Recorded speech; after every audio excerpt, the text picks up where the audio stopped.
Hello ka-Alisto! For today's video, mag-unbox tayo ng isang klase ng scanner. Is a high-speed scanner. So kita nyo naman sa video, wala nang paligoy-ligoy pa, no? Epson ang brand po ng ating device. So ang model po niya is Epson Workforce DS532. Boom! Kita nyo? Yan. So wala nang intro-intro. Actually, nabuksan ko ka na kanina ito, no? So manamano ka na nabuksan. Okay.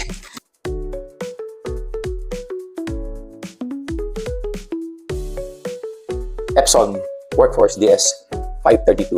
By the way, ang capacity nito, ang speed actually nito ay 35 pages per minute o kaya 70 pages po siya per minute kung back-to-back po siya. So, napaka-efficient ng scanner nito.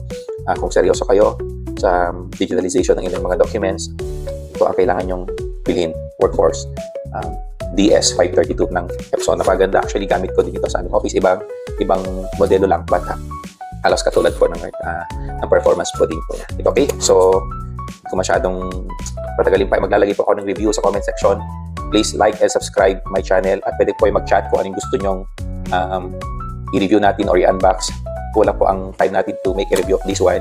We will make in another video para mas in-depth po yung review ng ating mga devices in unbox. So, basically, pinapakita ko lang sa inyo. May na nag-order na po dito sa akin.